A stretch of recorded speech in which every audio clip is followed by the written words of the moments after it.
José Cárdenas informa. Todas las noticias, todas las voces. ¿Qué tal? ¿Cómo le va? Muy buena tarde. Hoy es el martes 19 de abril. Estoy saludando a nombre de todos los que hacemos posible este esfuerzo informativo cotidiano para tenerlo a usted cada vez mejor informado. Desde luego, es nuestra obligación y compromiso profesional todos los días. Óscar Holguín, ¿cómo te va? Muy buena tarde. Muy buenas tardes, Pepe, a ti y a los amigos del auditorio. Hoy saludamos al equipo de los técnicos. Álvaro López en la operación de radio. En televisión, Ariana Reyes está al frente del equipo. Gustavo Martínez y Enrique González en el switcher. Playout, Miguel Guevara, Claudia Hernández y Cecilia Durán. Generador de caracteres, Gabriela Castro y Juan Carlos Cruz. Y nosotros le damos las gracias, como todos los días, a UNO TV por el apoyo y facilidades para la producción de este espacio informativo de Grupo Fórmula. Gracias, Óscar Holguín. José Luis Arévalo tiene noticias importantes. En pocas palabras, buenas tardes, José Luis. Buenas tardes, Pepe. Arrancamos justamente con lo más importante. Bueno, pues tal y como se esperaba, la Cámara de Senadores ya aprobó sin cambio alguno la reforma a la ley minera con la que se establece entonces que el litio es patrimonio de la nación. Otro revés al presidente. Un juez suspendió provisionalmente la construcción del tramo 5 del Tren Maya bajo el argumento de que existe peligro inminente de que se provoquen daños irreversibles al ecosistema. El presidente López Obrador aseguró que hay una campaña contra el Tren Maya con propósitos políticos financiada por organismos internacionales y empresarios mexicanos. La Embajada de los Estados Unidos emitió a México una nueva alerta de viaje a Zacatecas debido a la inseguridad que se vive en la entidad. Pide no viajar por carretera a ese estado mexicano. Los padres de Devani, la jovencita que está desaparecida allá en Nuevo León, han extendido la búsqueda de su hija hasta la carretera a Colombia, que limita con el estado de Coahuila, en el día número 11 de su desaparición. Más adelante, una plática con Mario Escobar, papá de esta jovencita. Asegura Hugo López-Gatell, el subsecretario de Prevención y Promoción de la Salud, que México podrá aplicar la vacuna cubana contra el coronavirus a niños entre 5 y los 11 años de edad. Por cierto, la vacuna mexicana Patria no logra convocar voluntarios para pruebas. Esto lo informó el propio CONACYT. Bueno, el Fondo Monetario Internacional ha bajado ya el pronóstico de crecimiento para nuestro país de 2.8 al 2%. Y en noticias internacionales, en lo que se refiere al tema de Rusia y Ucrania, día 55 ya de la guerra, de la invasión rusa, y justamente el gobierno ruso confirmó el inicio de la segunda etapa de su operación militar en Ucrania, con una ofensiva a gran escala en el Donbass. La ONU llama a un cese de las hostilidades para atender a los civiles, mientras que Estados Unidos confirma más ayuda militar a Kiev. Y tenemos, por supuesto, más información. Gracias, José Luis, por este avance. Vamos ahora con Juan Antonio Jiménez. Resulta que la Fiscalía está abriendo una investigación, la Fiscalía en Delitos Electorales de la Procuraduría o de la Fiscalía General de la República está abriendo una investigación en contra de Claudia Sheinbaum, la jefa de gobierno de la Ciudad de México, y en contra de Adán Augusto López Hernández, el secretario de Gobernación. Los está imputando por promoción a la consulta de revocación de mandato celebrada hace ya 10-12 días. Juan Antonio Jiménez, tú tienes estos datos importantes. Adelante, buena tarde. Gracias, Pepe. Como bien lo señalas, la Fiscalía Especializada en Delitos Electorales de la Fiscalía General de la República inició carpetas de investigación en contra de la jefa de gobierno Claudia Sheinbaum y del secretario de Gobernación Adán Augusto López por presuntas violaciones al marco legal durante el proceso de revocación de mandato. Asimismo, aún está pendiente de que la Fiscalía de Delitos Electorales reciba la denuncia que presentaron diputados del PAN, PRD y PRI en la sede central de la EPGR en contra del comandante de la Guardia Nacional, Luis Rodríguez Bucio, por utilizar un avión de la institución para participar en eventos de Morena y así promover esta revocación de mandato. Fuentes federales detallaron que las indagatorias se iniciaron tras las denuncias que presentaron legisladores de oposición. En el caso del encargado de la política interna, fue por la utilización de un avión de la Guardia Nacional. A su vez, Sheinbaum Pardo fue denunciada por participar en el evento del 6 de abril en el Monumento a la Revolución, donde también promocionó el voto a favor del primer mandatario. Las fuentes consultadas señalaron que de las 17 denuncias presentadas antes y durante el proceso de revocación, 5 fueron desechadas por la FICEL por falta de elementos, y destacaron que también se iniciaron investigaciones contra otros personajes públicos que fueron denunciados en otras entidades del país, todo esto por violar la veda electoral. Pepe, el reporte. Eso es lo que dice la Fiscalía Especializada en Materia de Delitos Electorales. Abre investigación, bien lo señalas, Juan Antonio, en contra de la jefa de gobierno de la Ciudad de México, Claudia Sheinbaum, y el secretario de Gobernación, Adán Augusto López, por promoción a la consulta de revocación de mandato del presidente de la República celebrada el domingo el domingo 10 de abril pasado. Pero también, Juan Antonio, ya que estás en línea, coméntanos la nueva imputación que podría transcurrir en contra de Emilio Lozoya Austin, exdirector de Petróleos Mexicanos. Una nueva acusación por parte de la FGR, esta vez por el delito de defraudación fiscal. Sí, en este caso Pepe la libró, y en tan solo 20 minutos concluyó esta diligencia que tuvo Emilio Lozoya con los representantes de la Secretaría de Hacienda, luego de que se llegara a un acuerdo de que la familia del exdirector de Petróleos Mexicanos se comprometieran a pagar 2.600.000 pesos que debe por el ejercicio fiscal del 2016. De esta manera, no se llevó a cabo como tal una audiencia que estaba programada hoy a las 4 de la tarde en el Reclusorio Sur, por lo que el juez Felipe de Jesús Delgadillo Padierna decidió no abrir proceso y otorgó mecanismos alternos para la reparación del daño.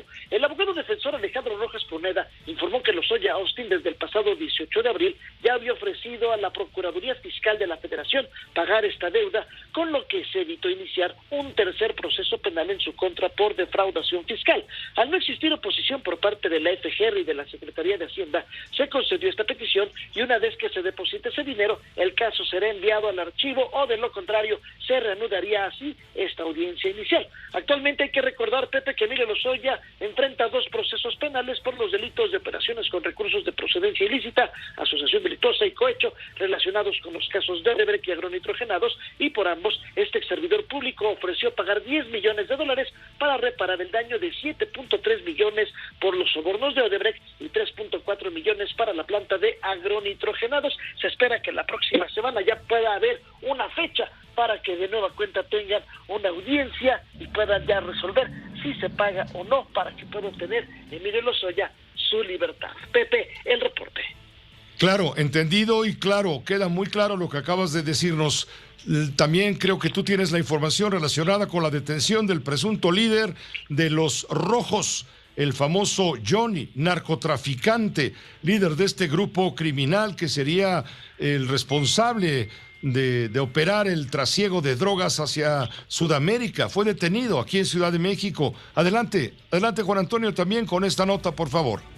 Así es, Pepe, las fuerzas federales aprendieron a Juan Miguel alias el Johnny, presunto integrante del grupo delictivo de los Rojos, el cual opera en Michoacán y mantiene presencia en los estados de Morelos, Guerrero, Puebla y el Estado de México. El Johnny fungía como uno de los principales operadores en el trasiego de la droga procedente de Sudamérica. Por este motivo, cuenta con una orden de detención provisional con fines de extradición hacia los Estados Unidos, donde es considerado como un blanco prioritario para ser juzgado por delitos de lavado de dinero, asociación delictuosa y contra la salud. La detención de Juan Miguel representa un golpe contundente a la delincuencia organizada, y como parte de los trabajos de inteligencia y coordinación interinstitucional se logró delimitar el área de movilidad y los sitios que frecuentaba el Johnny, lo cual permitió definir su patrón de conducta y así la ubicación de su domicilio. Asimismo, las fuerzas federales refirieron que los reconocimientos aéreos y terrestres mediante operaciones de engaño generaron confusión a los integrantes de la delincuencia organizada, lo que permitió la ubicación del vehículo blindado donde se transportaba este probable responsable. Pepe, el reporte. Es probable que Estados Unidos pueda reclamar su extradición, toda vez que allá tiene también deudas pendientes con la justicia. Gracias Juan Antonio Jiménez. Buena tarde mientras tanto. Gracias, buenas tardes. Gracias, es la agenda roja, la agenda informativa de Grupo Fórmula a estas horas, de Juan Antonio Jiménez con estos detalles. Pero también debo comentarle que feministas hoy realizaron durante un largo rato destrozos en una marcha en protesta por la detención el viernes por la noche de un grupo de activistas que ocupaban durante 19 meses las instalaciones de la Comisión Nacional de los Derechos Humanos en el centro histórico de la Ciudad de México. La tarde de ayer se registró esta marcha, la tarde de hoy, perdón, se registró esta marcha de los colectivos feministas en la zona centro, protestando por la detención de 3 activistas, le digo, allá en la sede de la CNDH. El contingente salió del Monumento a la Revolución hacia las 2:30 de la tarde. Enrique Hernández, tú diste seguimiento. Adelante, buena tarde. Gracias, ¿qué tal? Muy buenas tardes, te saludo con gusto. En efecto, una vez que llegaron muy cerca de lo que es la avenida Hidalgo, en la alameda central, donde están las oficinas del SAT, empezaron a destrozar, ya sabes, como a su estilo, las instalaciones de la estación del Metrobús. Ya casi para llegar a lo que es el eje central hasta Los Cárdenas, un grupo muy nutrido de granaderos encapsularon a estas jóvenes, que bueno, este contingente se fue pues haciendo cada vez más reducido, no eran más de 60. Sin embargo, bueno, pusieron en causa el primer cuadro capitalino porque se tuvieron que cerrar avenidas como 16 de septiembre, Madero, 5 de Mayo, Palma y de igual forma Isabel la Católica y Bolívar, lo que provocó el caos vehicular en esta zona. Luego de varios minutos de negociación, bueno, lo que es el foco de la marcha, de las demandas, de la denuncia, se perdió por una mochila que se había extraviado, que tenía medicamentos. Eso provocó también que hubiera un roce, que hubiera riñas entre las feministas con los granaderos, lo que provocó que también salieran a flote las famosas bengalas, este humo de color lila que ya las caracteriza este movimiento, y que tuvieron que moverse de lo que es la calle de Palma hacia lo que es Tacuba. Poco a poco se logró la negociación para que tomaran el metro y se fueran. Bueno, el sistema de transporte colectivo Metro les concedió un convoy vacío para ellas, pero no quisieron tomarlo hasta que se fueran al vagón exclusivo para las mujeres, lo que requirió que les mandaran otro convoy, y ya hasta que llegaron al vagón para las mujeres, lo abordaron, avanzaron 4 estaciones, se bajaron en Chabacano, y una vez estando ahí, bueno, se hicieron bolitas, se quitaron los pasamontañas, los paliacates, y tomaron su escalera eléctrica y se desaparecieron. De ahí no pasó nada. Sin embargo, pues lamentablemente quienes pagan los platos rotos son los usuarios del metro y también las personas a pie en el primer cuadro capitalino, que perdieron muchos minutos, y vaya, es tiempo y dinero lo que se pierde en la capital del país. Desde el reporte que les tengo, por cierto, también una señora que muy molesta porque ella no coincide con que haya violencia para que se logre una pacificación. Vamos a escuchar. Esa persona, eso es violencia. Yo soy feminista, pero esto no lo apoyo, la violencia no, porque muchos trabajamos, venimos y pagamos renta y vienen y pintan los negocios. Y es que estas chicas aventaron objetos en contra de quienes le tomábamos algunas imágenes para llevarla a los medios de comunicación. Este reporte que les tengo. Enrique, son mujeres que pertenecen al llamado, este grupo se llama Bloque Negro, ¿no? Este grupo de mujeres que son bastante violentas, suelen hacer presencia, lo hicieron la última vez cuando fue el Día Internacional de la Mujer en el Zócalo de la ciudad, provocando destrozos, lo recordamos perfectamente. Es correcto, y pertenecen a ese grupo, sino que, sin embargo, contrasto, porque en aquella ocasión permitieron que los medios tomáramos las imágenes. Hoy, de nueva cuenta, con martillo en mano, con mazos y aventando algunos objetos, si es que intentábamos sacar imágenes, fue lo que le molestó a la señora, que no es posible que estén pidiendo paz, y ellas mismas están generando estas agresiones de esta forma, y por ello muchos negocios habían cerrado ya de por medio. Muchas gracias, Enrique Hernández, por el reporte. Buena tarde. Buenas tardes, Pepe. Gracias, y ahora tenemos contacto con mi compañero Tonatiu Olea. Eres corresponsal de Grupo Fórmula Noticias allá en el estado de Morelos. La Fiscalía está promoviendo 3 solicitudes para desaforar al gobernador del estado de Morelos, Cuauhtémoc Blanco. Estamos contigo, Tonatiu. Infórmanos con detalle, por favor, adelante. Así es, Pepe, te saludo con gusto. Comentarte que tras la solicitud de juicio de procedencia por parte de la Fiscalía Anticorrupción del Estado de Morelos al Congreso local, presentada el día de ayer en contra del gobernador del Estado de Morelos, Cuauhtémoc Blanco Bravo, por los delitos de fraude procesal, falsificación de documentos y enriquecimiento ilícito, el mandatario morelense aseguró la mañana de este martes que no ha sido notificado. Dijo que está abierto a cualquier investigación, que él no esconde nada, palabras textuales del gobernador Blanco Bravo, el que nada debe, nada teme. Aseguró que quieren revivir el caso Primavera, el cual el mismo presidente de la República, Andrés Manuel López Obrador, señaló que en dicha investigación no existió ningún delito. Cabe señalar, Pepe, que el gobernador ha sido señalado por parte de la Fiscalía Anticorrupción que familiares y amigos cercanos han recibido transferencias de dinero, al igual que a una cuenta bancaria en los Estados Unidos. El gobernador del estado aseguró que sí tiene una cuenta bancaria en la Unión Americana, ya que trabajó como futbolista en Chicago, además de hacer mucha publicidad, y por su seguridad no puede dar a conocer la cantidad de dinero con la que cuenta en los Estados Unidos. Cabe señalar, Pepe, que estas denuncias presentadas ante la Fiscalía Anticorrupción del estado de Morelos fueron hechas por Gerardo Becerra, exasesor en temas de corrupción del propio gobernador, y por parte del abogado Enrique Paredes, quien también trabajó en la administración municipal cuando Cuauhtémoc Blanco fue presidente municipal de Cuernavaca. La información, Pepe. Pues gracias, Tonatiuh. Ya nos estarás dando cuenta de si avanza o no esta solicitud. Bueno, son 3 en realidad, solicitudes para desaforar lo que llaman juicio de procedencia al gobernador del estado de Morelos, Cuauhtémoc Blanco, el futbolista Cuauhtémoc Blanco, bravo, muy famoso, no solamente en su estado, en todo el país y en varios países del mundo también. Gracias, Tonatiuh, buena tarde. Así es, Pepe, buena tarde, pendientes. Gracias. ¿Qué tal, Pepe? Muy buenas tardes. Nuevamente una jornada con temperaturas muy elevadas, por arriba de 30 grados centígrados la mayor parte del territorio nacional, con normales climatológicas 4 grados por arriba de la situación típica climatológica del mes de abril. En Ciudad de México 30 grados centígrados. Para las próximas horas el desarrollo de nublados con tormentas eléctricas y el riesgo de granizo, fuertes vientos, también con torbellinos en Coahuila y Nuevo León. También se esperan tormentas eléctricas y granizo en San Luis Potosí, Zacatecas, Valle de México, Morelos, Guanajuato, Veracruz, Puebla, Tlaxcala y el estado de Hidalgo. Pepe, muy buenas tardes.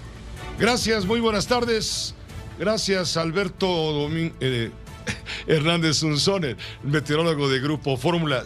Teníamos lista a Lisette Cuello desde Chiapas. Es que hay 2 notas importantes. Un accidente que a juzgar por los videos se veía tremendo, cuando un tráiler a gran velocidad embiste varios vehículos, y son 14 vehículos embestidos, provocando varias personas lesionadas y por supuesto cuantiosos daños materiales. Y también tiene información de un presunto robo de un recién nacido en un hospital del Seguro Social allá en Tapachula, Chiapas. Lisette, adelante contigo, cerramos este informe. ¿Qué tal, Pepe? Muy buenas tardes. Efectivamente, como tú lo comentas, pues bueno, se dio a conocer este día que se dio la sustracción de un menor, un recién nacido del Hospital Nueva Frontera de Tapachula, aquí al sur de Chiapas. Los primeros reportes señalan que, bueno, pues el robo de este menor se suscitó alrededor de las 13:30 horas, en donde al realizar el registro de recién nacidos en el área de tococirugía, personal de enfermería se percató que hacía falta un bebé. Se hizo la movilización del personal de seguridad y directivos del hospital, mientras pues también se daba el reporte a las corporaciones. Te comento que ya la Fiscalía General del Estado ya levantó una carpeta de investigación. Se sabe de manera extraoficial que esta persona, esta mujer de unos 45 años de edad, tez morena, con blusa en color negro, pantalones de mezclilla y tenis blancos, habría sido quien sustrajo al recién nacido. Se subió a una unidad tipo taxi y esta unidad fue encontrada ya pues muy cerca del hospital, en una plaza comercial, y bueno, se están haciendo las investigaciones correspondientes. Únicamente te comento, Pepe, que el Instituto Mexicano del Seguro Social hasta este momento no ha emitido ninguna postura, ningún pronunciamiento, y bueno, se está en espera de ello para saber pues más detalles acerca de la sustracción de este bebé, que pues también ya se dio la alerta Amber, Pepe. Ese sería el reporte. Esto fue a las 2:10 p.m. Te agradezco la información, Lisette, pero también comenzábamos comentando lo del tráiler que embistió a 14 vehículos. Así es, Pepe, fue un accidente en el bulevar principal de Comitán de Domínguez, en donde pues afortunadamente no hubo ninguna persona que falleciera. Hubo lesionados que ya están siendo atendidos en el Hospital General María Ignacia Gandulfo, y bueno, pues son 14 unidades que se vieron incluidas en este aparatoso accidente, que bueno, pues los videos de redes sociales pues justamente muestran cómo se queda sin frenos esta unidad, arrasando con todo a su paso. Y te repito, afortunadamente no hubo ninguna persona que falleciera en este accidente, Pepe. Transitaba a excesiva velocidad, a exceso de velocidad. Todo terminó en daños materiales graves a 14 vehículos particulares y, por supuesto, lesiones a quienes viajaban a bordo. Afortunadamente no hay lesionados de gravedad, según informan las autoridades, Lisette. Adelante y te agradezco muchísimo con esta información. Así es, Pepe, te repito que el accidente pues está evaluado ya en varios millones de pesos únicamente económicos, afortunadamente, y bueno, pues fueron 14 unidades que están siendo todavía evaluadas. Este accidente ya tiene pues más de un par de horas que se suscitó, sin embargo, pues todavía continúan las autoridades para saber también el estatus de los lesionados. Te repito, no habían reportado ninguno de gravedad, pero pues también Protección Civil está manejando la información para darnos pues más detalles acerca de este incidente, Pepe. Gracias, Lisette. En cuanto haya más información, esperamos tu reporte nuevamente. Buena tarde, mientras tanto. Gracias. Vamos a una pausa muy breve. Regresamos con más información. Por supuesto, los comentarios de la doctora María Amparo Casar, siempre a todas horas en su juicio. Y vamos a charlar, vamos a conversar con el papá de esta mujer de 18 años, desaparecida allá en el estado de Nuevo León hace ya 11 días. Ayer en la noche, ya tarde, había esperanzas de poderla localizar con vida. Es la esperanza que abrigan sus padres. Sin embargo, todavía no hay nada claro al respecto. En un momento, todo esto y mucho más. Telefórmula en el 121 de Easy, 157 de Sky, 161 de Total Play, 153 de Megacable y en los sistemas vía satélite a todo el mundo. José Cárdenas informa. Todas las noticias, todas las voces. Usted sabe, se lo adelantamos hace un momento a través de José Luis Arévalo, en el Senado de la República ya se aprobó en lo general la reforma a la ley minera que contempla dar la exclusividad de la explotación de yacimientos de litio a empresas de origen mexicano, a empresas del gobierno mexicano.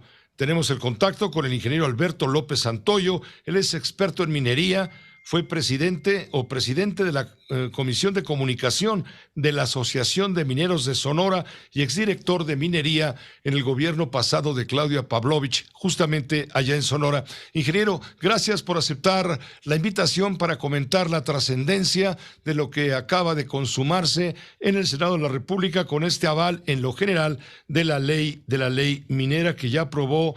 El Pleno del Senado ya lo aprobó por 87 votos a favor, 20 en contra y hubo 16 abstenciones. Independientemente de los detalles que nos pudiera comentar Israel Aldave, yo le pregunto a usted, ¿qué tan importante es para México este tema, tomando en cuenta la importancia estratégica del litio, el llamado petróleo blanco, sin embargo, sobre el cual México todavía no tiene acción alguna de explotación? Pero usted tiene la palabra y usted sabe de esto mucho más que nosotros, sobre todo en Sonora, que usted conoce de memoria, donde hay yacimientos de litio. Gracias, ingeniero, por aceptar la invitación.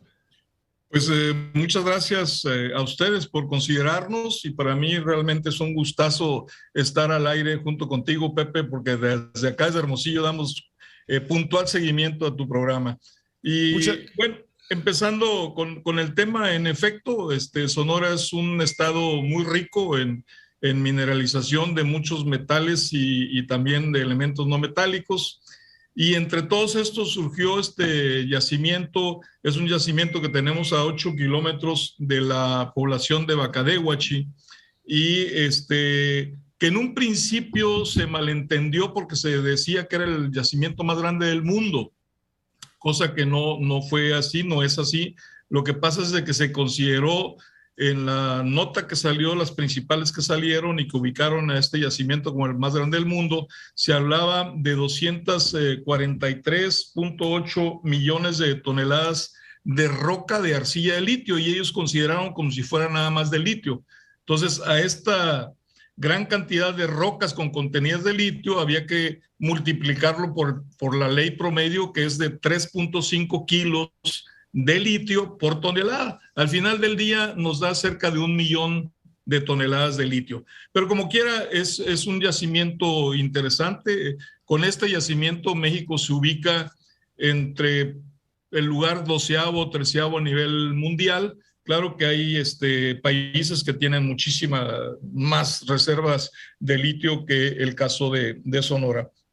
En realidad sí es un mineral estratégico, tiene mucho futuro, pero creo que estamos entrando un poquito tarde, y con esto de la nacionalización, que claramente lo señaló el presidente diciendo que no va a permitir que la iniciativa privada ni explore, ni explote, ni beneficie, ni comercialice productos de litio, y se va a crear una empresa paraestatal, pues mueve el esquema de esta armonía en el sector minero y preocupa, ¿no? Porque en el tema de que ya empiezan las nacionalizaciones y genera mucha inquietud. Si estamos preparados o no, pues lo que sí puedo asegurarte es de que si Ganfeng siguiera su camino como tenía ya programado, pues en 2 años tendríamos ya productos de carbonato de litio, y además con mucho interés, con mucha intención de seguir con la cadena de valor hasta llegar a las baterías de litio. Y ahora con esta situación dudo mucho que tengamos carbonatos de litio en un lapso de 10 años. Esto va a generar un retardamiento, un alentamiento en la producción de litio en México. Y bueno, y una gran preocupación, como lo han manifestado muchos compañeros del sector minero, ante esta nacionalización. Es decir, más que nada es un alarde presidencial al enviar esta iniciativa que no fue cuestionada por la oposición se retiró por otros motivos, no participó en diputados, automáticamente se aprobó sin trámite alguno, fue a dar al Senado ayer mismo, hoy se aprobó en lo general esta ley, pero la pregunta es, bueno, ¿y de qué nos va a servir tener ya esta ley si no hay ni siquiera todavía constituida la empresa estatal que se encargaría justamente de explotar esta riqueza, el llamado oro blanco o el litio, que sabemos es un metal el más ligero de todos, sin duda más ligero que el agua, y lo mismo sirve para fabricar aviones, que chips para computadoras, teléfonos celulares, que para curar enfermedades como la depresión o algunas manías, ¿no?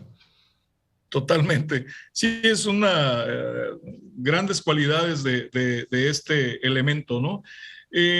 Pues es una pregunta que todo el mundo nos hacemos. Ojalá y se ponga las pilas el gobierno, pero nosotros sabemos muy bien que el tratar de entrar el gobierno en un negocio minero y más en un elemento que todavía desconocemos, pues tiene que estructurar muchas estrategias y jalar muchos recursos públicos. En este caso en particular, la minería tiene esa ventaja, ¿no? Que los recursos son inclusive muchos de capital de riesgo, porque no siempre vas a encontrar el mineral que estás buscando, pero mientras tienes que invertir grandes cantidades de recursos, ¿no? Entonces, aquí es una de las incongruencias que entendemos que se están dando, porque pues se habla de programas de austeridad y se va a gastar en este tema muchísimo dinero, porque además de que se va a generar esta empresa, todavía hay temas de investigación en esto de que las rocas arcillas, tratar de recuperar el litio ahí de las arcillas, metalúrgicamente todavía no hay así una definición tan clara,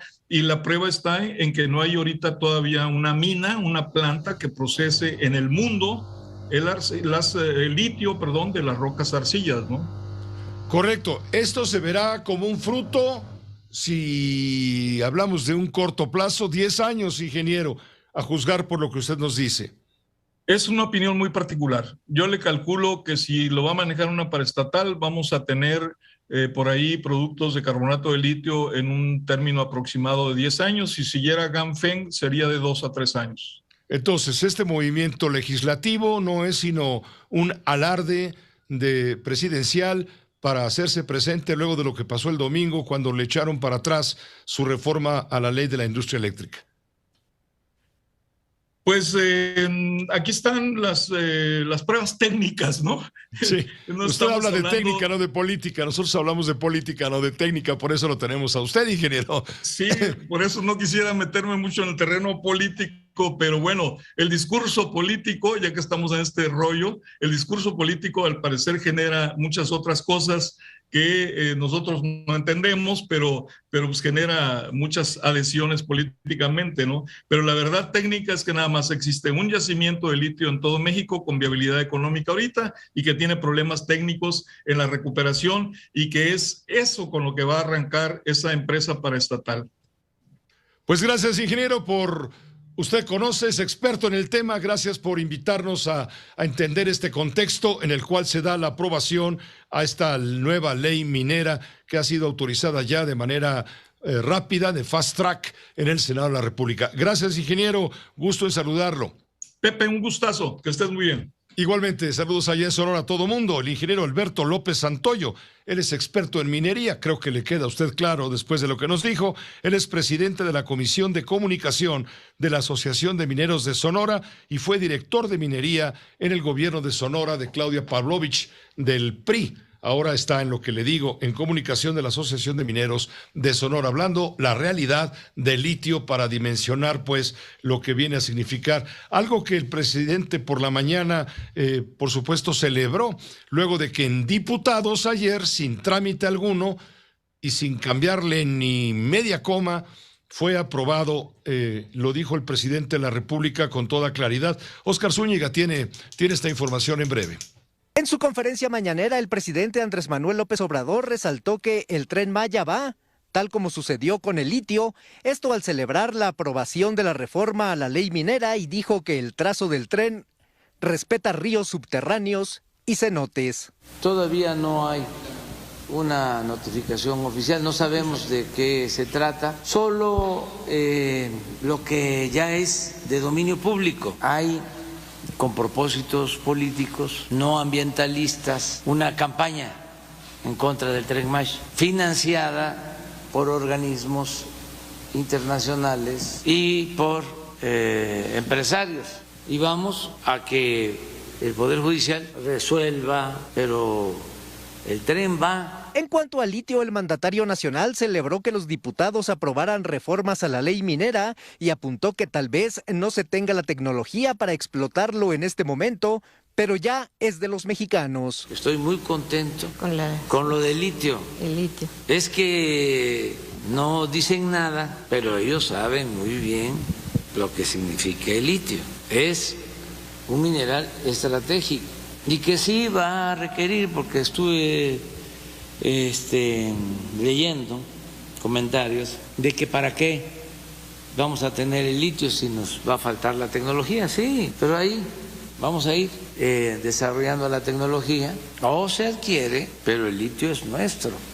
El jefe del Ejecutivo señaló que existe una campaña intensa de la oposición para con los proyectos que presentan. Sin embargo, reiteró que estos van y se harán una realidad. Con imágenes de Aldo Reyes, Óscar Zúñiga, Grupo Fórmula.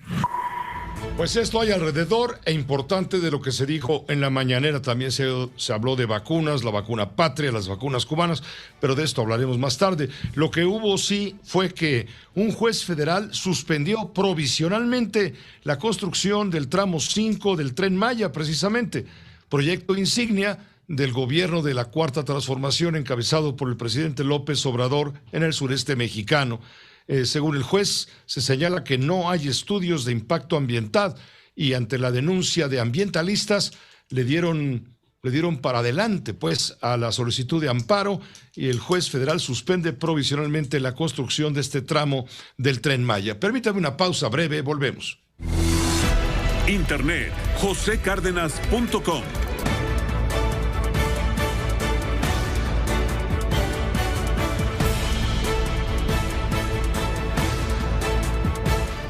José Cárdenas informa. Todas las noticias, todas las voces. Tenemos un enlace en este momento con la doctora Mari Amparo Casar, siempre a todas horas en su juicio. Con ella queremos comentar lo que acabamos de compartir con usted, con base en la experiencia del ingeniero Alberto López Santoyo, experto en minería, con quien hablábamos del potencial del litio, etcétera, que tan contento tiene hoy al presidente, toda vez que ya se le aprobó su reforma a la ley minera que incluye justamente la exclusividad de explotación de los yacimientos de litio por parte del gobierno mexicano, dejando fuera cualquier posibilidad de inversionistas privados, sean nacionales o extranjeros. Y diciendo el presidente, vamos a revisar incluso los acuerdos previos para explotaciones de yacimientos de litio realizados en sexenios anteriores. Eso lo tiene muy contento al presidente.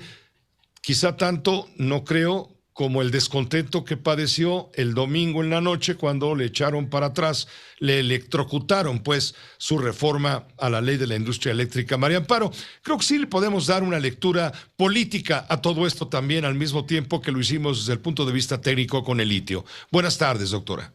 Muy buenas tardes, Pepe. Siempre es una maravilla estar aquí y escuchar este punto de vista técnico. El ingeniero López Santoyo me quitó varias vendas de los ojos y además tiene más de analista político de lo que pensamos cuando dijo, y lo tomo casi literal, que no se quería meter porque el discurso político genera cosas. Pues sí, genera cosas y esto me da pie para el comentario cuando tú dices que lo tiene muy contento. Sí, lo tiene muy contento, no precisamente por los buenos motivos, porque hay que decir que cualquier mineral, en este caso el litio, ya era de los mexicanos, vaya, ya era del Estado mexicano, pues como cualquier mineral que se encuentre en el territorio mexicano. Entonces, bueno, es bastante absurdo que se repita esto cuando ya está en la Constitución y ya está hace mucho tiempo, no se lo debemos al presidente López Obrador. Entonces está muy contento, pues porque se quita, se trata de librar de esta derrota que tuvo el domingo en el Congreso, en donde la oposición contra el pronóstico de muchos se mantuvo unida e impidió por primera vez una reforma constitucional. Y no la impidió porque la oposición quisiera oponerse a todo lo que propone López Obrador. Hay que decirlo, Pepe, creo que el presidente López Obrador está acostumbrado a imponer. No le quiso mover una coma a su iniciativa, pues entonces no pasó. En democracia todos... toma cualquier democracia, las más adelantadas y las menos institucionalizadas, en todas el principio es negociar porque hay pluralidad. Y claro, pues como no se pudo y no quiso ceder, entonces lo hace esto del litio inmediatamente. Oye, nos echamos una sesión maratónica, Pepe, de más de 12 horas con discursos, uno más absurdo que el otro, y esta reforma de litio, claro, como es por ley, tienen el 50% más uno en el Senado y en la Cámara de Diputados, pues la aprobaron, como dijiste bien, fast track. Entonces, quiere popularidad, necesita algo que lo equipare. Los últimos días ha estado hablando mucho de Lázaro Cárdenas, esta idea de nacionalización del litio, que como bien nos dijo el ingeniero López Santoyo, pues bueno, sí, ahí hay litio, pero si fuera el curso normal, con la empresa privada, 2 años tendríamos para la primera producción. Ahora van a faltar, según sus cálculos, 10 años. Entonces, si uno contrasta las dos, pues bueno, hay que tratar de tapar una derrota con un triunfo que es un triunfo pues pírrico, Pepe, porque 1, era innecesario, 2, el Estado tiene en todo momento el derecho a dar concesiones o quitarlas. Entonces es una cosa como muchas de las políticas públicas o de las leyes que son la base de las políticas públicas, pues se convierten en un asunto discursivo para ganar popularidad y no se ve por ningún lado, Pepe, el beneficio que esto pueda traer para el país, para la productividad, para la competitividad, para la inversión extranjera, para el crecimiento. Tú mismo nos acabas de informar que el Fondo Monetario Internacional ha bajado una vez más el pronóstico de crecimiento. Entonces, pues una buena noticia para el ego del presidente, pero no veo que tengamos nada que celebrar porque seguimos en el mismo status quo que antes de que se pasara esta supuesta nacionalización del litio, Pepe. Pues gracias, doctora Casar, gracias por esta visión contextualizada debidamente, sumando lo técnico a la lectura política para entender mejor la importancia de todo esto luego de lo ocurrido el domingo pasado. Lo que me llamó la atención fue hoy un titular del periódico Reforma, que no es precisamente el diario de cabecera del presidente de la República, en donde se estaba cuestionando que hubo un mal manejo, un mal conteo de los votos sobre el tema de la ley eléctrica, sobre esta querella que se interpuso respecto a la constitucionalidad de la ley de la industria eléctrica, discutida hace 2 semanas en la Corte. Está en duda porque, según dice Reforma, el ministro presidente de la Corte, Arturo Saldívar, impuso un resultado que contrasta con la posición de la mayoría del Pleno. Dice Reforma que si hubo 8 ministros con distintos argumentos que respaldaron la acción de inconstitucional para declarar la invalidez de 2 artículos plasmados en la ley, pero al contabilizar la votación se registraron solamente 7 votos y que esto fue tramposo. ¿Qué implican estas decisiones, estas situaciones? ¿Cómo lo lees? Tiene consecuencias políticas importantes, pero también tenemos, para verle algo positivo a lo que ocurrió hoy en la Corte, en donde ya fue aprobada el acta en donde se votó con el famoso 7-4. ¿Qué es lo que pasa con esto, Pepe? Que en efecto, no te voy a decir por primera vez, porque alguna vez ha pasado, pero en contra de cualquier buena práctica, y los propios ministros se sorprendieron la manera en que se contabilizaron los votos. En realidad hubo 8 votos en contra, pero con argumentos distintos en el caso de 2 ministros, Alfredo Gutiérrez Ortiz Mena y González Alcántara, ¿no? Entonces, según los constitucionalistas que yo he consultado y según lo que he podido leer de las leyes y la Constitución, en efecto hubo un mal conteo. Se pensaba, Pepe, que podría pedirse un conteo a través del acta el día de hoy. No es una posibilidad, no estaba abierta en realidad esa posibilidad, pero queda todavía uno. Primero, Pepe, dado que no se alcanzaron, o sea, fue 7-4, los amparos, no fue por unanimidad, la inconstitucionalidad no tiene efectos generales. ¿Qué quiere decir esto, Pepe? Que los particulares, los privados, podrán seguir amparándose y ganar sus juicios ante un colegiado, ante un tribunal colegiado, cuando se pretenda aplicar otra vez la ley energética. Hay hasta el momento 253 amparos, la gran mayoría han sido ganados, Pepe. Esa es la buena noticia. Y la otra, más remota, es que los promoventes, en este caso el Senado, porque el día de ayer y el día de hoy al gobierno de Colima, que también interpuso una acción de inconstitucionalidad por este motivo, y a la COFESE los batió la Corte, pero una vez que esté lo que llaman ellos el engrose, que es todo lo que se discutió el día que vimos en la Corte y que Loretta Ortiz, la ministra Loretta Ortiz, debe de incorporar en su famoso engrose, en su extensión de la argumentación, cuando se entregue el engrose, el promovente de la acción constitucional o alguno de los o las ministras puede todavía presentar una querella, presentar una aclaración de sentencia, Pepe, se llama técnicamente, jurídicamente, una aclaración de sentencia, y entonces se podría revertir este conteo que desde mi punto de vista, por lo que he estudiado,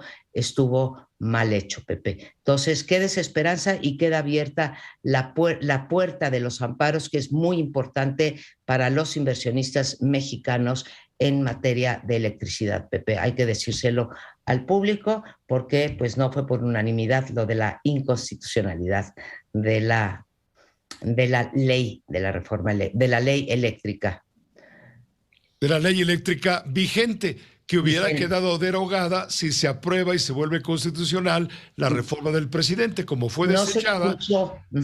Tienes razón, Pepe, no se expulsó del orden jurídico.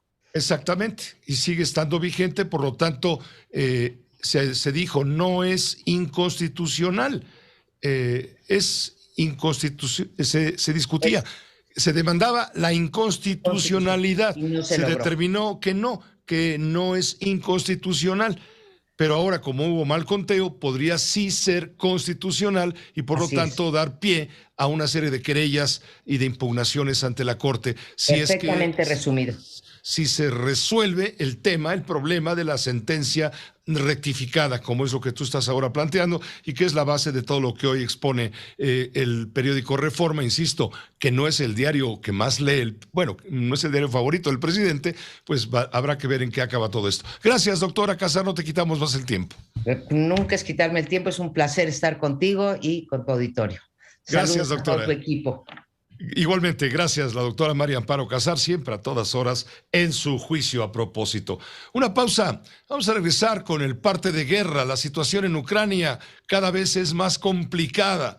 Hoy se anuncia el agravamiento de intenciones rusas por fortalecer, por incrementar los ataques en contra de Ucrania, sobre todo en la zona este de Ucrania. En un momento, detalles.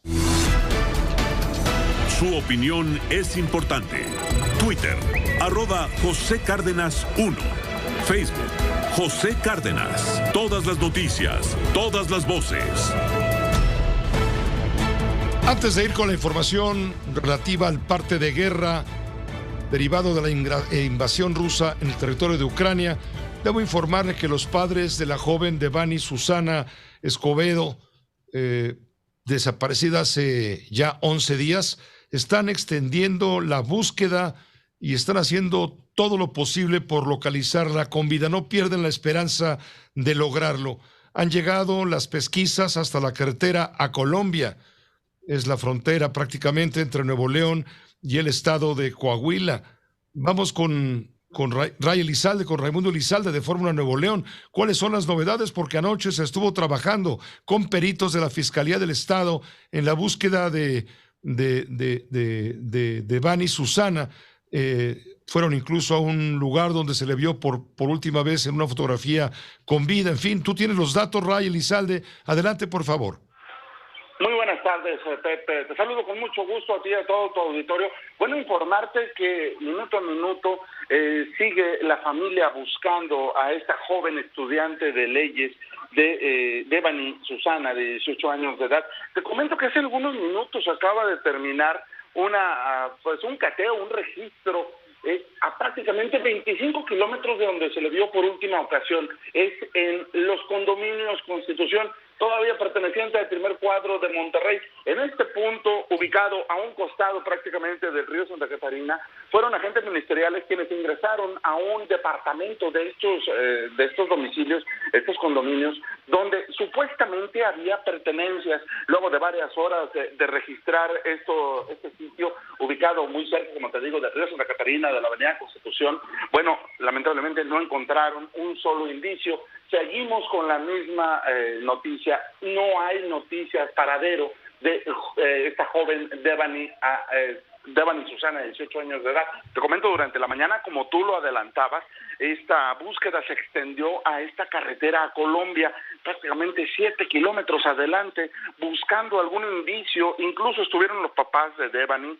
Estuvimos ahí acompañándolos, entregando volantes a los traileros y peatones y automovilistas para que en determinado caso que la vieran o supieran de algún indicio, bueno, lo reportaron de inmediato a la Fiscalía. Hasta el momento no ha dado resultado ni esa búsqueda kilométrica, ni tampoco los videntes, y mucho menos ha dado resultado este premio, esta recompensa que se ofrece de 100,000 pesos, $5,000. Ninguna persona se ha comunicado con un dato certero, Pepe.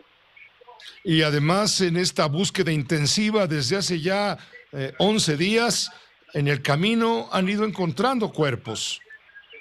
Lamentablemente sí. Durante la tarde y mañana de este lunes fueron 3 personas, 3 mujeres. Estamos hablando de temas de inseguridad contra las mujeres. Bueno, 2 mujeres fueron ejecutadas en el municipio de Cadereyta Jiménez, y una más, unas horas más tarde, en el municipio de García. Lamentablemente la inseguridad contra las mujeres sigue manifestándose, y bueno, como tú lo indicas, cuerpos que han alarmado a la familia.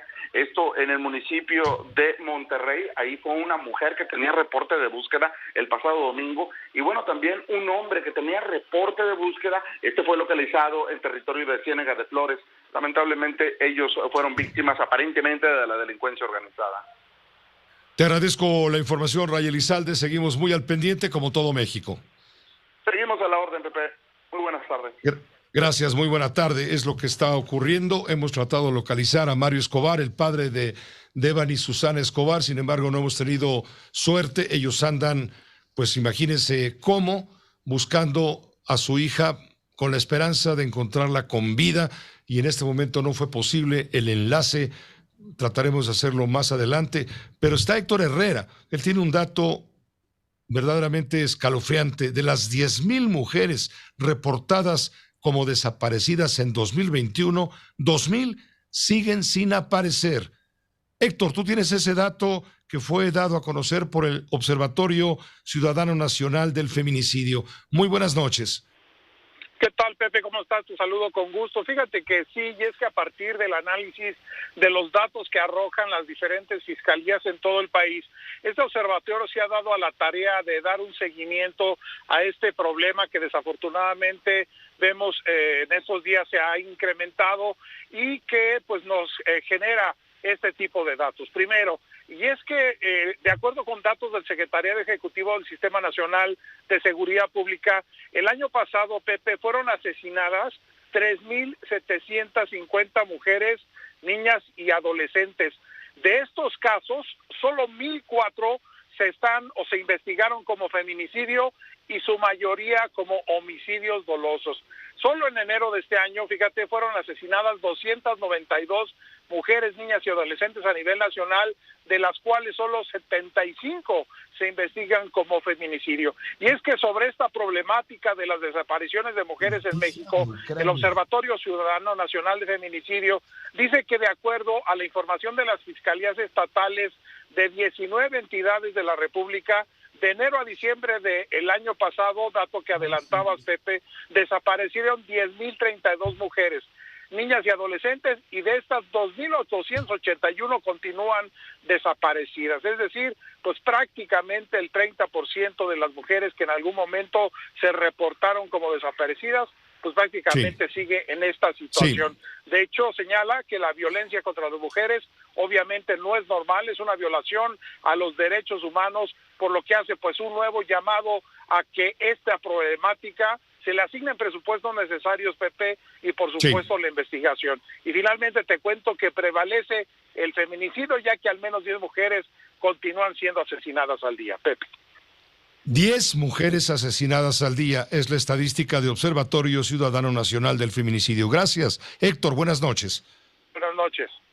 Buenas noches. Está precisamente el padre de Devani, Susana Escobar, la joven de 18 años, desaparecida, estudiante de leyes. Está en la línea el señor Mario Escobar. Gracias por aceptar la llamada. Entendemos el apremio y entendemos la circunstancia. Explíquenos, por favor, ¿cómo van los avances de la búsqueda para encontrar a su hija con vida? Señor, ¿cómo le va? Buenas noches. Buenas noches, sí, mira, pues ahorita este día ha sido un día muy movido. Sabemos que ya van, este es el día 11, si mal no recuerdo.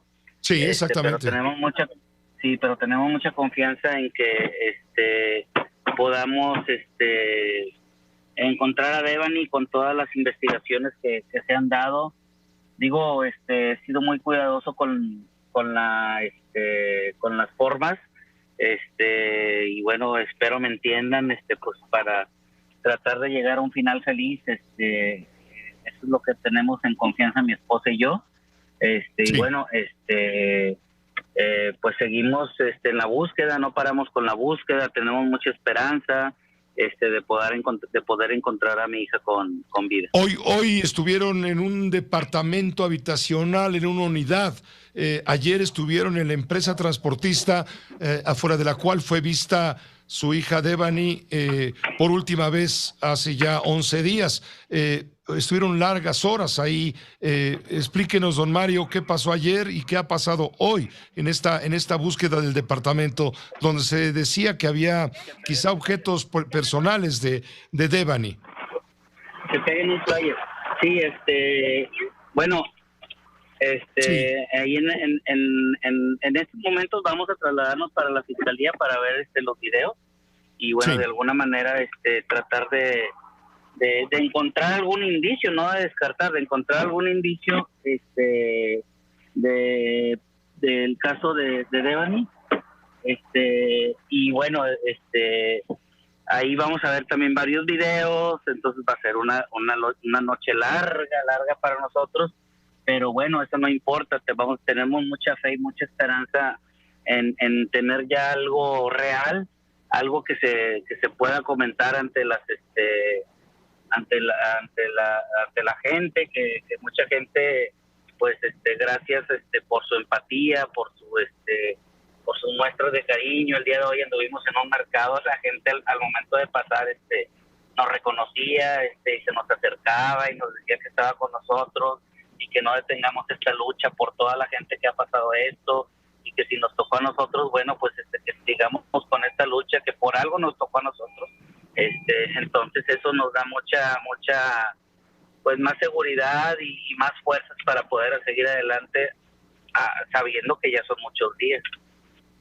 Pues deseamos que todo concluya como usted espera, no perder el optimismo, la posibilidad, la objetividad también y el apoyo que se les está brindando en los medios de comunicación en todos lados para que pronto sepan ustedes el paradero de su hija Devani Susana de 18 años de edad.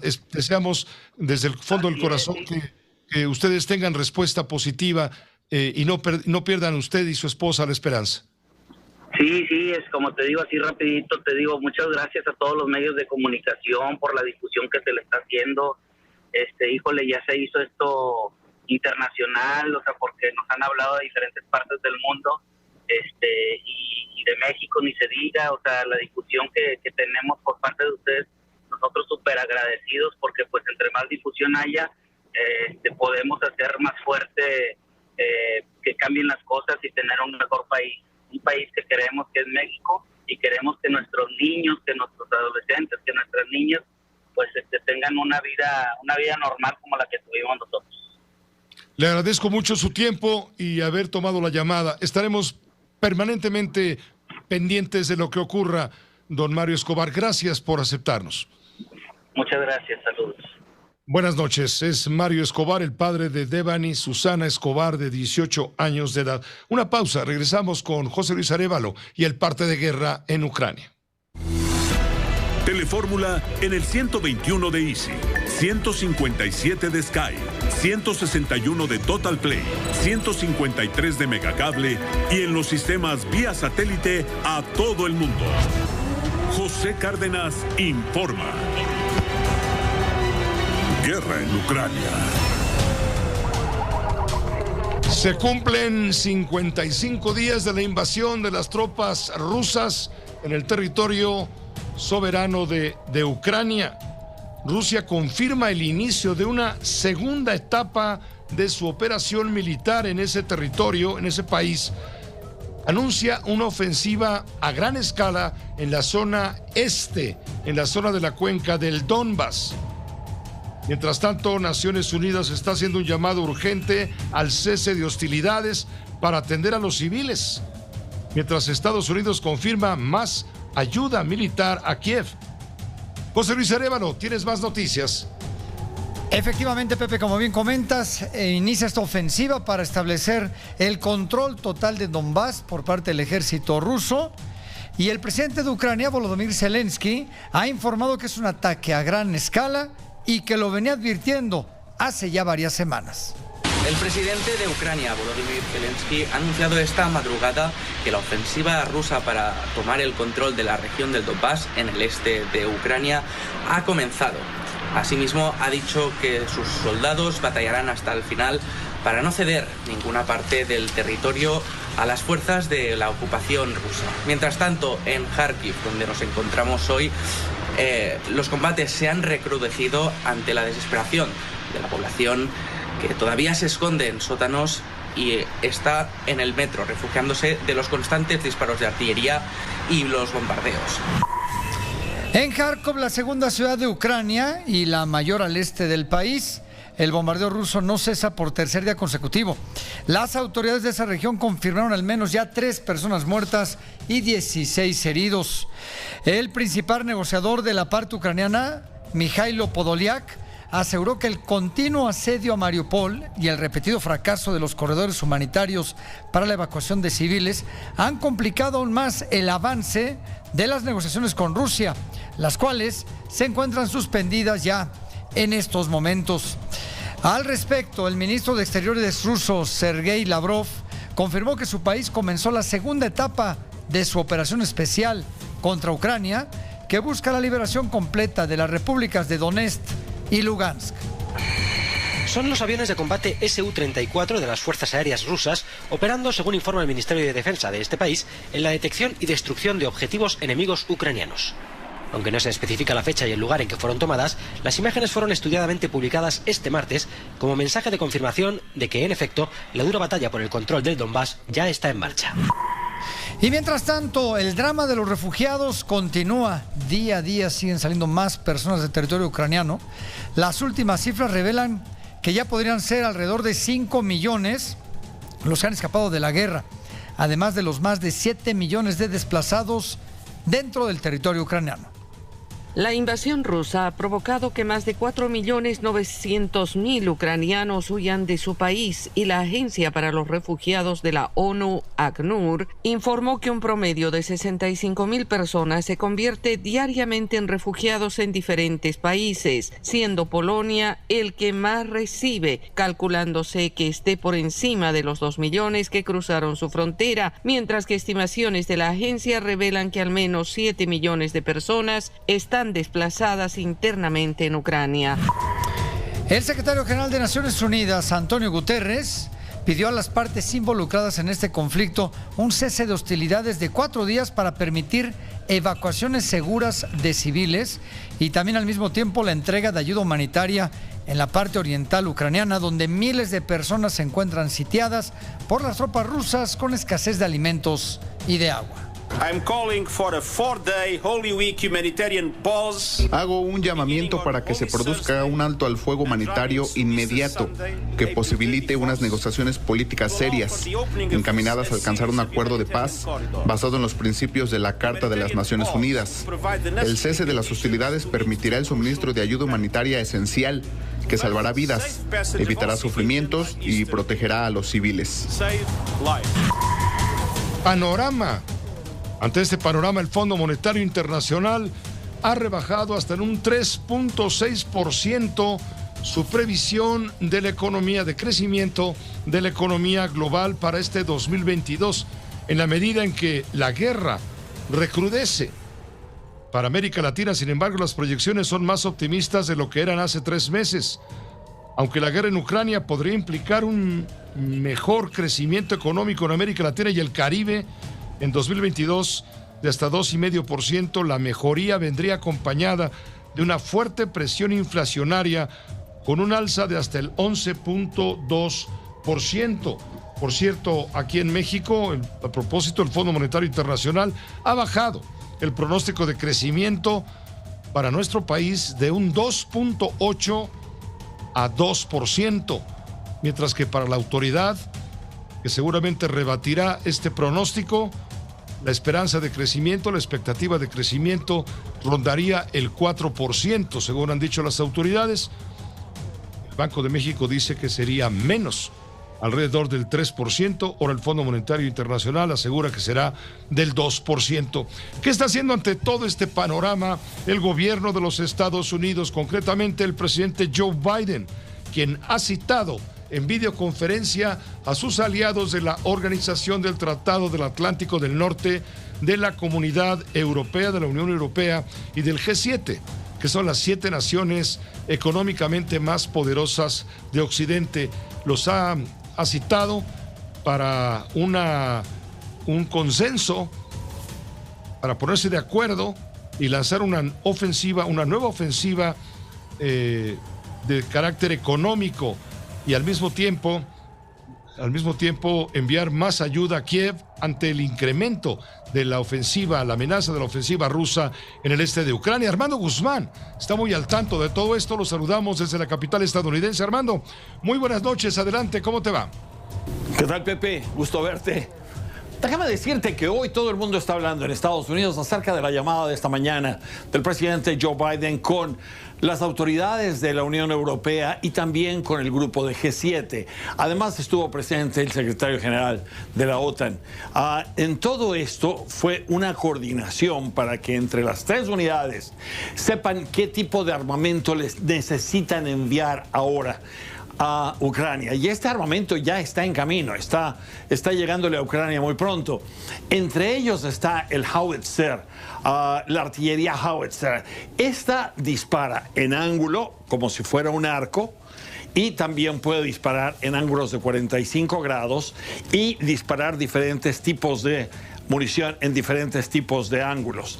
Esto es importante porque además tienen un alcance muy grande. El Howitzer es un cañón largo que puede disparar artillería más pequeña, más veloz y puede ser mucho más exacta.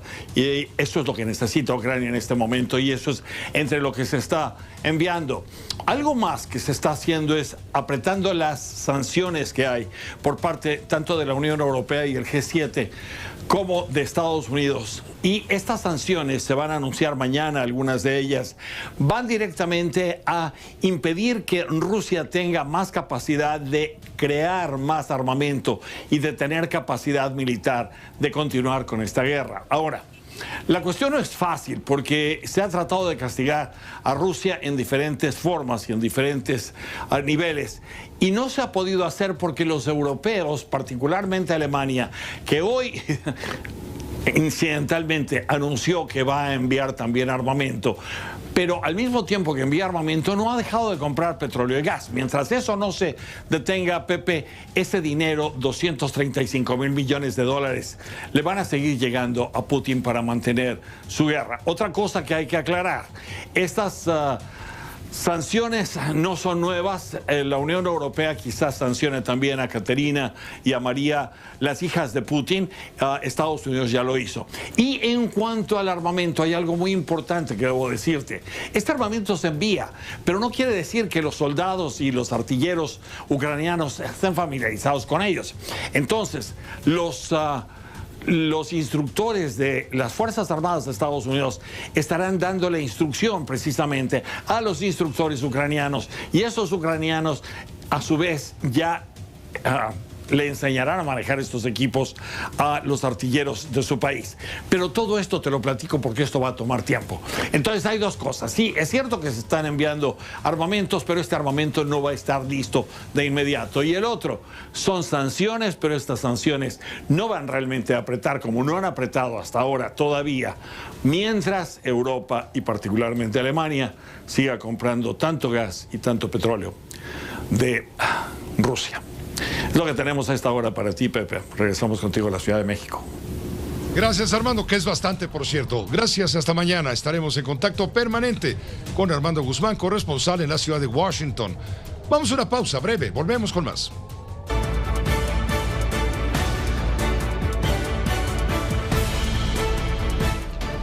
José Cárdenas informa. Todas las noticias, todas las voces. Estamos con Andrea Meraz, con mi compañera reportera Andrea Meraz. Hoy arrancó definitivamente la vacunación masiva en Ciudad de México y el Estado de México. Es para rezagados y para todo el mundo. Andrea, explícanos por favor con detalle. Muy buenas noches.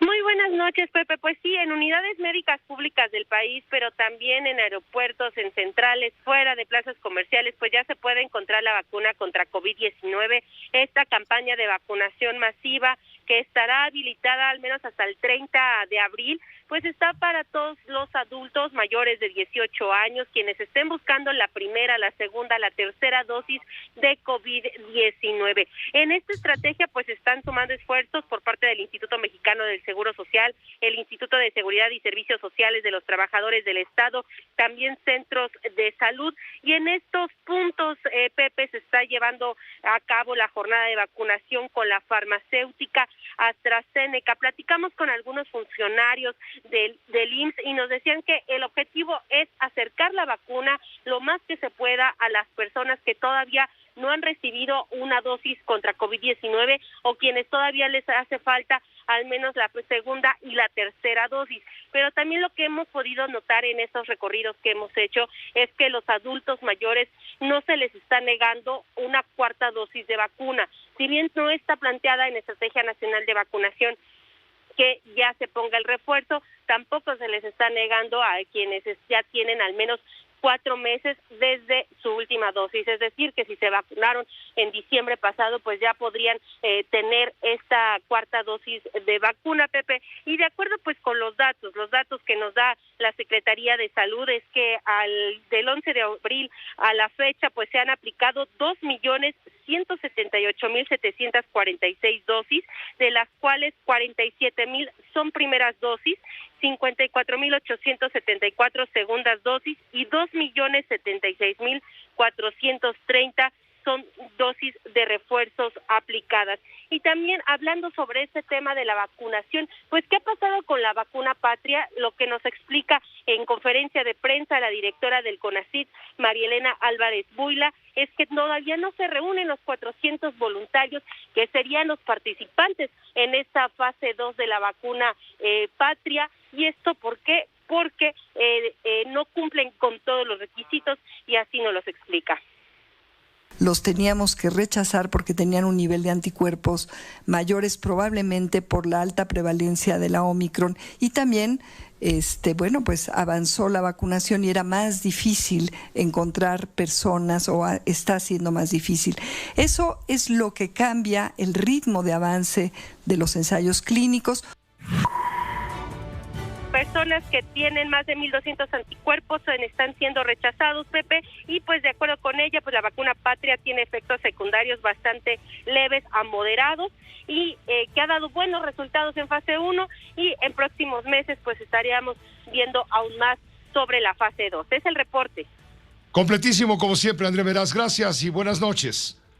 Hasta luego, buenas noches. Hasta luego, buenas noches. También llama la atención que las principales aerolíneas de Estados Unidos han anunciado que ya no será obligatorio llevar mascarilla ni para los usuarios, ni para los pilotos, ni el personal de sobrecargos. Hablamos de Delta Airlines, United Airlines, Southwest Airlines, American Airlines, JetBlue, Alaskan Airlines. Son principalmente, ya no van a usar esto, no va a ser obligatoria la máscara. Esto le molestó mucho al presidente de Estados Unidos, y en España la mascarilla deja de ser obligatoria en la mayoría de los espacios interiores. Una pausa breve, volvemos con usted.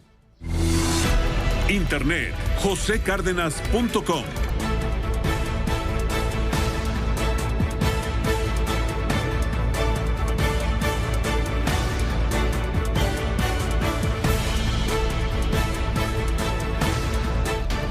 José Cárdenas informa. Todas las noticias, todas las voces.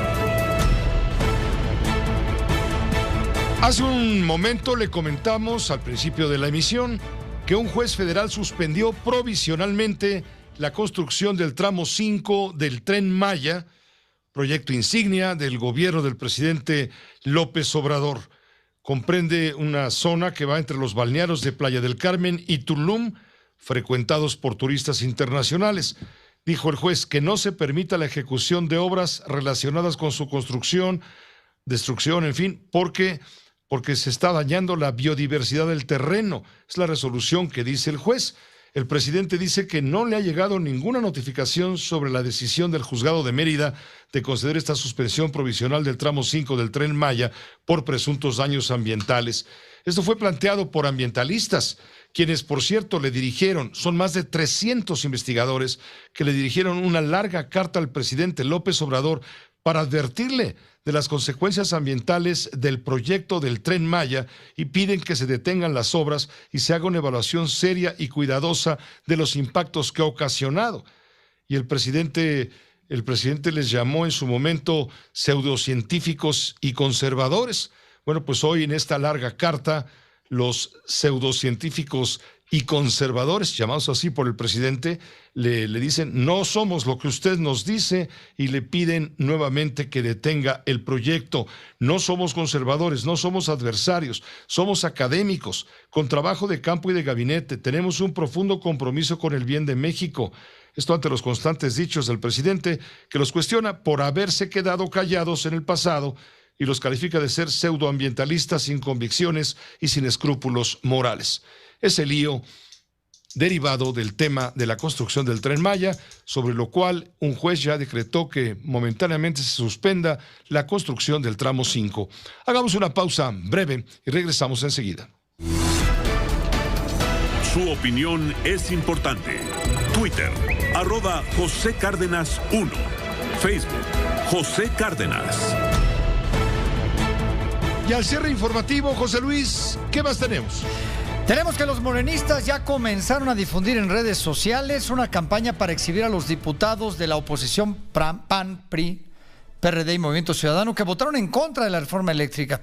Desde sus cuentas de Twitter, militantes de Morena difunden fotos de los legisladores como del coordinador del PRI, Rubén Moreira, también de Nora Elba Oranday, Shamir Fernández Hernández, Jericó Abramo Mazo y Tereso Medina Ramírez.